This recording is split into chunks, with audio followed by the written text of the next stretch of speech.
It wasn't until after I moved in with him that I realized how many girls he used to bring home. And honestly, that fact alone should have set off every red flag in the world. But instead, I just shrugged it off because, hey, that was him. Easygoing, charming, and definitely not the settle down type. Or so I thought. We met 3 months earlier at this little indie coffee shop that I'd been going to for years. I was there testing out a new novel I was writing, headphones in, trying to drown out the usual morning chaos when he sat down at the table next to mine. Casual, unassuming guy with messy hair and this borderline ridiculous grin that made you think he knew a secret you didn't. His name's Jamie. Jamie was the kind of guy who made it impossible for you not to notice him, but not in that flashy, desperate way, more like some quiet force of nature. He told me later the coffee shop was his first real job after moving to the city, and that he was still figuring out life, but I never really believed he was figuring out as much as he was just enjoying the ride. At first, I thought he was just another usual flirt, you know? A little too smooth, a little too relaxed. He had this way of casually dropping stories about the girls he'd met, plans he had for the weekend, and yeah, a lot about the ones he'd brought home. Like it was just normal, everyday stuff. I remember thinking, okay, cool, he's got his thing. And honestly, I wasn't in a place to judge. I liked being around him anyway. Things moved fast, though. One night after we'd been hanging out for a couple of weeks, Jamie invited me over to his place. The apartment was this tiny, cluttered mess of vinyl records, half-finished paintings, and a kitchen that smelled like burnt coffee and something spicy. When I asked him why he didn't bring anyone over more often, he just shrugged and said, "People come and go, but this place is my sanctuary." That night, after a few beers and way too many bad jokes, I crashed on his couch. And then, well, something shifted. Nothing dramatic, just a feeling that maybe this wasn't going to be like the stories he told me about the girls he used to bring home. For whatever reason, I wanted to stay. Fast forward a month, and I'm moving my things into his cramped apartment. I remember feeling nervous, like I was crossing some invisible line. Jamie was oddly quiet that day, which was weird for him. Usually, he'd be all smiles and jokes, but he looked kind of serious, like he was thinking about something he wasn't ready to say out loud. The first week living together was surprisingly easy. We fell into routines. Coffee in the morning, me working on my book, him messing with his old guitar. But then, something odd happened. The stories about him bringing girls home stopped. Like, completely. Not even a mention. I didn't say anything at first. I figured maybe he just wasn't in the mood or something. But then a couple of weeks turned into a month, and I noticed he barely even looked at dating apps anymore. He stopped going out late, stopped texting that one girl he used to mention all the time, and that's when it hit me. Jamie wasn't bringing girls home anymore. Not because he couldn't, but because he didn't want to. Because maybe, just maybe, I was enough. Or at least, that's what I hoped. But I wasn't sure if I was ready to admit it out loud. Not yet. So here I am, sitting in this slightly messy apartment, trying to figure out what the hell is happening with us. Because for the first time since I met him, Jamie's not the guy the first thought he was. And I'm not sure if that's scary or the best thing that's ever happened to me. It was one of those evenings where the city outside was loud but kind of distant. The kind of night you notice how the hum of traffic feels more like background music than a thing that actually messes up your head. Jamie was in the kitchen, cooking something that smelled like garlic and onions, and I was on the couch, halfway through a documentary about some weird 80s band. I wasn't really paying attention to either thing, just letting my mind wander. Out of nowhere, Jamie called me over. "Hey, come taste this," he said, holding out a spoon covered in whatever he'd been making. I went over and took a bite, which was surprisingly good, and he smirked like I'd just passed some secret test. We stood there for a minute, the two of us in the cramped kitchen, and then Jamie went quiet. Not the usual comfortable silence, but like he was trying to figure out how to say something without sounding like a total dork. "You notice I haven't been bringing anyone home lately, huh?" he asked, like it was the most obvious thing in the world. I nodded, trying to play it cool. "Yeah, I figured maybe you were just taking a break or whatever." He leaned against the counter, looking at me like he was about to spill some big truth. "It's not really a break. I stopped because of you." For a second, I thought maybe I misheard him. Because of me? I repeated. My voice probably sounded way less casual than I wanted. Yeah, he said, shrugging. But there was this soft smile tugging at the corners of his mouth. I don't want to bring anyone home because I don't want anyone else here, you know. It feels wrong. You're here now. I blinked, caught off guard by how straightforward he was. Jamie wasn't exactly the type to get all sentimental, so hearing him say something like that felt like a punch to the gut in the best way possible. Wow, I said. Because honestly, I didn't have anything better. That's kind of amazing. He laughed, this little laugh that seemed to release some tension I didn't even know was building up. Yeah, well, don't get used to it. I'm still figuring this whole thing out. I could tell he meant the last part, not just about us, but about himself. Jamie was one of those people who wore his uncertainty like a badge, but that night, it felt like he was actually letting me in on it. The days that followed were weirdly sweet. He started doing little things that made me realize how much this was new for him. Like, one morning he brewed coffee the way I liked it, without me even asking. Another time, he played this song on his guitar that he said reminded him of me, which was so cheesy it actually made me smile. But it wasn't all smooth sailing. One night, we ended up arguing over something dumb. What movie to watch, if you can believe it. And for a moment, I felt that old fear creep in. The fear that maybe I was just another stop on his ride, that he'd revert to the old ways and start bringing girls home again like nothing had changed. I stopped him before it could spiral. Hey, I said, grabbing his hand. It felt strange, like this was new territory for both of us. I get it if this is weird. I'm weird about it too, okay? He looked at me, really looked, and then nodded. Yeah, it's different, but I'm here. That was all I needed to hear.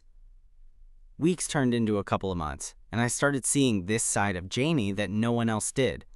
The quiet, honest parts that he usually hid behind jokes or flirty stories. He started opening up about his past, about the mistakes he'd made, and the reasons why he used to jump from one person to another. It wasn't pretty, but it was real, and it made me feel like I was standing on solid ground for the first time in a long time.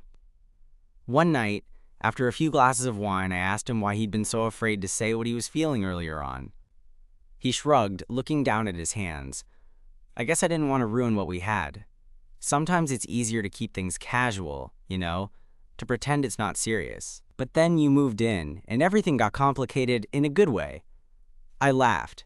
Complicated good. That's one way to put it. He smiled, and I could tell he meant it. Yeah. I stopped bringing girls home because I didn't want anyone else here confusing things.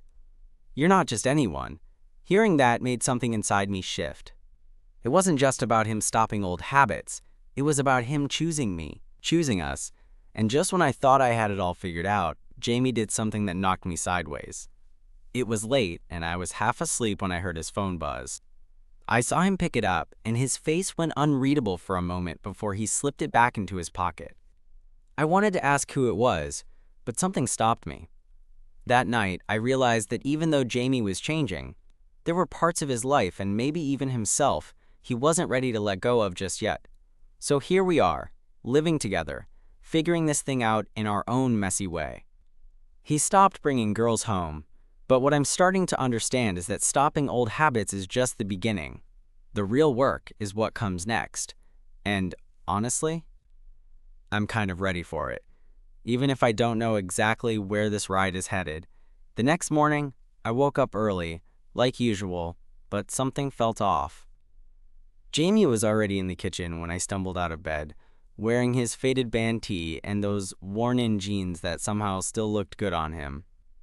He was scrolling through his phone, face serious in a way I hadn't seen much lately.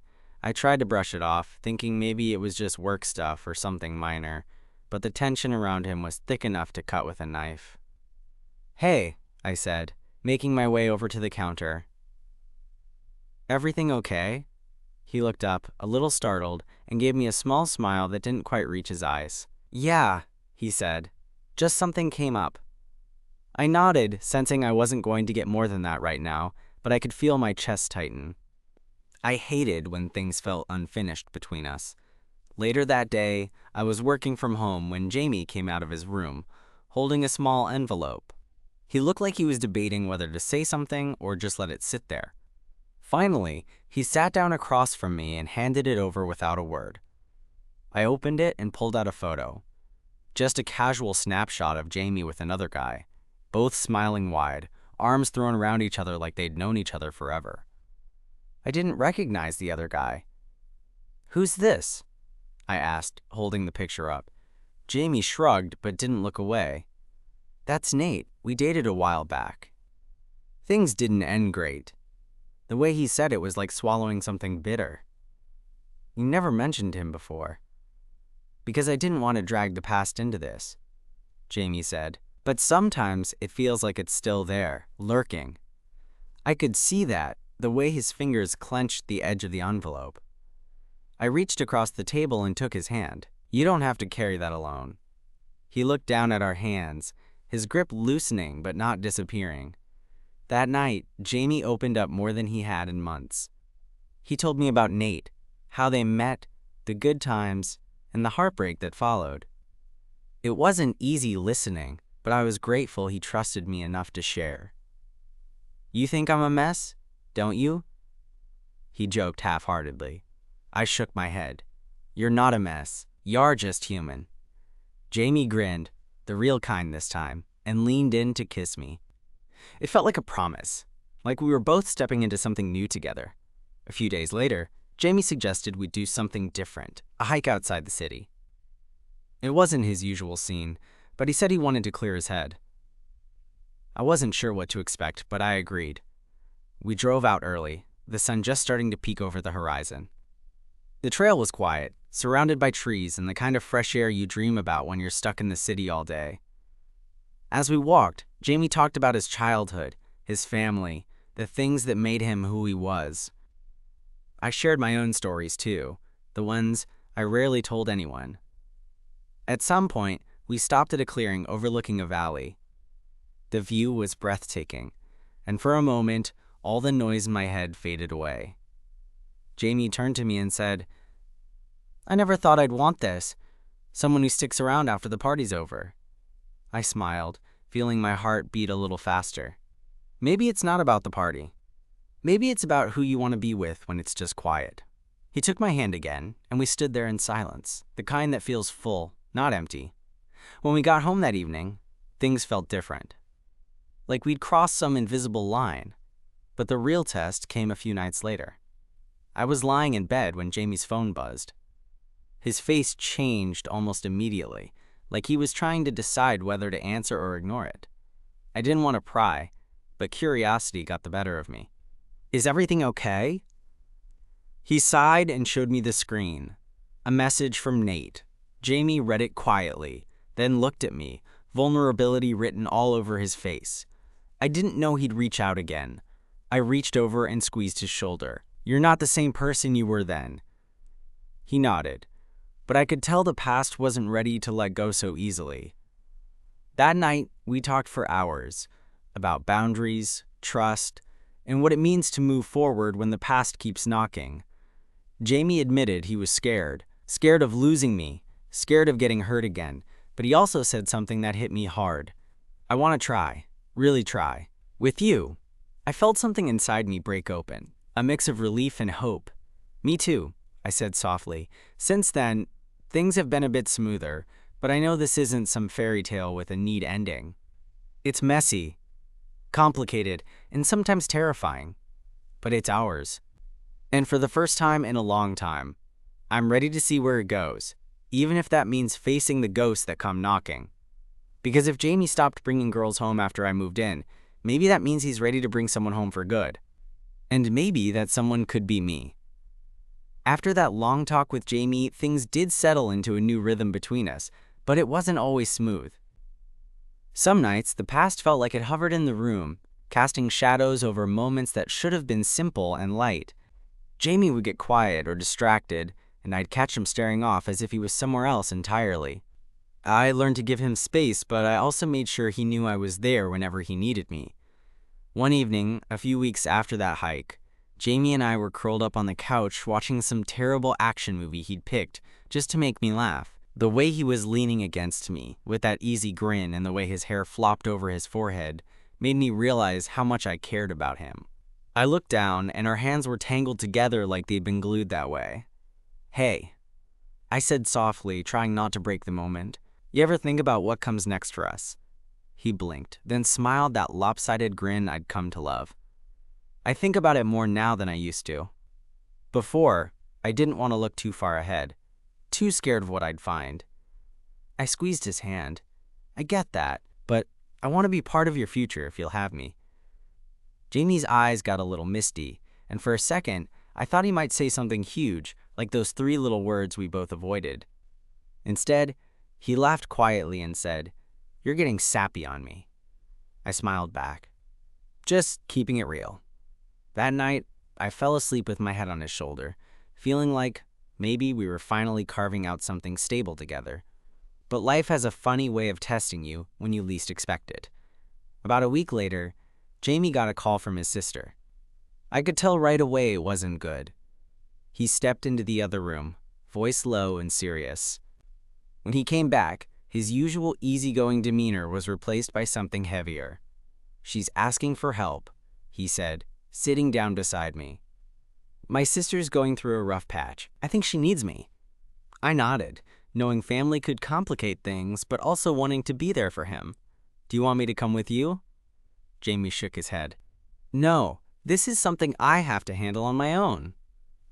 Over the next few days, Jamie disappeared more than usual. Late nights, missed texts, and a distracted vibe that made me feel like I was on the outside looking in. One particular night, I waited up for him, the apartment too quiet without his usual laugh bouncing off the walls. When he finally walked in, exhausted and tense, I asked gently, "Do you want to talk?" He sank down beside me, running his hands through his hair. "It's a mess. She's struggling with some stuff. Addiction, debts, the whole package. I don't know how to fix it." I reached out and pulled him into a hug. "You don't have to fix it alone." He held me tight, and for the first time in a while, I saw the cracks in his armor. "I'm scared, man. What if I can't help her? What if this drags me under too?" I kissed the top of his head. "We'll figure it out. Together." That moment felt like a quiet turning point. Jamie started opening up more about his family, the stuff he'd kept locked away for years. I listened, sometimes offering advice, mostly just being there. Still, the weight of it all showed up in little ways. The way he'd zone out during dinner, the sharp edge in his voice when he was stressed. I tried not to take it personally, but I couldn't help wondering if the idea of us was getting buried under everything else.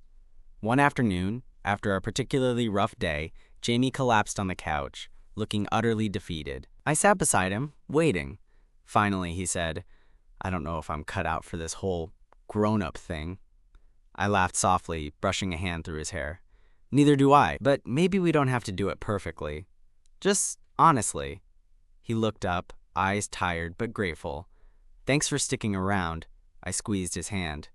"Always." Around that time, Jamie started going to therapy. It wasn't his idea at first. I had suggested it, gently, after seeing how weighed down he'd become. He was hesitant, but eventually agreed. Watching him work through his stuff, confronting old wounds, was hard but inspiring. One night, after a session, he came home and we sat on the fire escape, smoking cigarettes and staring at the city lights. "You ever think about how all this," he gestured around, "how it shapes us?" "All the time," I said, "but I also think we get to choose what it means." Jamie nodded slowly. "Yeah, I want to try that. With you." I smiled, feeling the warmth of those words. "Me too. But even with progress, old habits die hard." There was this one weekend when Jamie got a text from a guy he dated before me. A casual thing. Nothing serious, but it threw him off.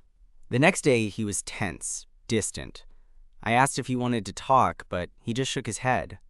Later, when I pressed gently, he admitted, "I almost thought about meeting up. Just for a night." That hit me hard, not because I doubted him, but because I realized how fragile this all still was. "I get it," I said quietly. "But where do you want to be?" Jamie looked at me, eyes searching.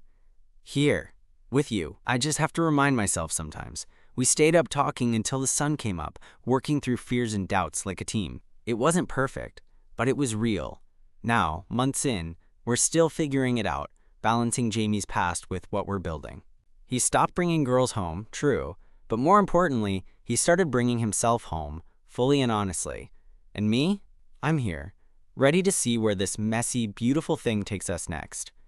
There was this moment, not long after that long talk we had about the guy who'd texted Jamie, when I realized just how much this whole situation was shifting me. I'd been the quiet observer for months, watching Jamie wrestle with his past and the mess his family situation had dragged him into. But suddenly, I found myself stepping up, not just as the guy who's here for the good times, but as someone who wanted to be part of the solution. One Friday evening, we were sitting on the floor of our tiny living room, surrounded by takeout containers and half-empty bottles of wine, when Jamie's phone buzzed again. It was Nate this time, the guy from the old photo. I noticed Jamie's hand freeze for a second before he picked it up. "Hey," he murmured, voice low. He read the message, then looked up at me with that familiar, conflicted expression. I cleared my throat. "You thinking about replying?" Jamie shook his head. "I don't know. Part of me wants to, just to close the door properly. But I'm scared it'll reopen something I've been trying to shut." I nodded slowly. Closure's important, but so is protecting what you have now. He smiled faintly, and I could tell the words meant something. "You're right. I don't want to risk us over ghosts." That night, after the wine and the late-night TV marathon, Jamie and I ended up talking until the early hours, the kind of talk where you share hopes and fears without filters. I told him about my own baggage, how I'd always been cautious with relationships because of past heartbreaks. He listened, really listened, and when he spoke about his fears, it felt like we were finally building a bridge instead of placing walls. Weeks passed, and with the therapy sessions and family drama still swirling around us, Jamie started doing something I hadn't seen before. He started making plans, real plans. Not just for the weekend or the next party, but for us. One Sunday afternoon, while we were lazily flipping through an old photo album I'd found in the apartment, Jamie turned to me with a serious look. "Think we should take a trip? Like, just us?" I raised an eyebrow, surprised because Jamie wasn't exactly the travel planning type. "Where?" he shrugged. "I don't know. The coast, maybe? Somewhere quiet where we can get out of our heads." I smiled, feeling a little lightness I hadn't felt in a while. I'm in. Planning that trip was both thrilling and nerve-wracking. It felt like a test of where we were, whether this thing between us was real enough to escape the city and the chaos for a bit.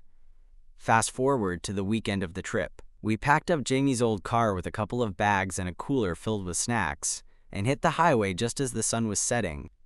The drive was mostly quiet, with the hum of the engine and our favorite playlist filling the space between us. When we finally arrived at the small cabin Jamie had rented, nothing fancy, just a place near the beach, I felt this overwhelming sense of calm. No distractions, no city noise, just the two of us and the sound of waves crashing nearby. That first night, we sat outside under a sky full of stars, sharing a bottle of cheap wine and talking about everything from childhood dreams to what we wanted from life. Jamie was more open than I'd ever seen him, and I felt honored to be the one he was sharing himself with. But the peace didn't last. On the second day, we went for a walk along the shore, and Jamie's phone buzzed again. He hesitated, then glanced at the screen. It was his sister. Something was wrong. We drove back to the cabin, and Jamie's face was tight with worry. Turns out his sister had relapsed, and things were spiraling fast. Watching Jamie scramble to figure out how to help while also trying to keep us afloat was heartbreaking. He was torn between family loyalty and his own limits. That night, after a long, tense phone call with his sister, Jamie finally broke down. I'd never seen him like that. Raw, vulnerable, scared. He looked at me, voice cracking. "I don't know if I'm strong enough for this." I pulled him close. "You don't have to be strong alone. We're a team." He nodded, tears slipping down his cheeks. "Thanks for reminding me." That moment was a turning point, not just for Jamie, but for us. It was a reminder that love isn't just the easy parts, the fun dates, or cozy nights. It's also the hard conversations, the messy family stuff, the moments when you feel like you might break. The rest of the trip was quieter, more reflective. We didn't talk as much, but the silence felt honest, a space where we could just be without pretending everything was perfect. When we got back to the city, life slammed back into motion. The therapy, the family crises, the constant juggling act. But something had shifted. Jamie seemed more grounded, and I felt more connected to him than ever. One evening, a couple of weeks after we returned, Jamie surprised me by cooking dinner. It was terrible, honestly, but it was the thought that counted. While we ate, he looked at me and said, "I'm glad you moved in. Life's messy, but having you here makes it feel manageable." I smiled, feeling my chest tighten. Me too. He reached across the table and took my hand. "I'm not perfect, and I don't have this figured out, but I want you to know I'm trying." For us, that was all I needed. Because if Jamie was willing to try, to face his past and his fears, then so was I. And maybe, just maybe, we were building something worth holding on to. Months later, sitting on our worn-out couch with the late afternoon sun spilling through the blinds, I found myself reflecting on how far we'd come. Jamie was beside me, his usual easy grin softened by something quieter, something like peace. The apartment still smelled like a mix of burnt coffee and his old guitar strings, but now it also carried the weight of a home we'd shaped together. We weren't perfect, far from it. There were still hard days when the past poked its head in, when family troubles gnawed at him, or I wrestled with my own insecurities. But the difference was that we faced those moments as a team. No more hiding, no more pretending. Just two people trying to make something real out of the messiness life threw at us. One evening, after a slow dinner cooked together, Jamie's version of cooking, which meant a lot of burnt edges and laughter, we ended up on the fire escape, just like we had that night months ago. The city lights flickered beneath us, the hum of distant cars blending with the quiet between us. He reached for my hand, and this time, there was no hesitation, just a steady grip, warm and sure. "I'm glad you came into my life," Jamie said, voice low but steady. "I didn't think I could stop bringing anyone home, but then you showed up. And now? It's different." I smiled, heart full. "Different is good. It means we're growing." He laughed softly, then leaned his head against my shoulder. "I don't know what the future holds, and honestly, I'm still scared sometimes. But with you, it feels like I can face whatever comes." We sat there, wrapped up in the kind of silence that says more than words ever could. In that moment, it hit me. This was the kind of love that wasn't about perfection or grand gestures. It was about showing up every day, choosing each other even when it was hard, and finding comfort in the messy, beautiful, and the ordinary. Jamie stopped bringing girls home because he didn't want anyone else there. But more than that, he stayed because he wanted me there, with all my flaws and doubts and dreams. And I stayed too, because sometimes the best thing you can find isn't a fireworks show or a perfect story. It's a quiet, steady hand to hold when everything else feels uncertain. So here we are, still figuring it out, still growing, still learning what it means to be us. And honestly, I wouldn't have it any other way.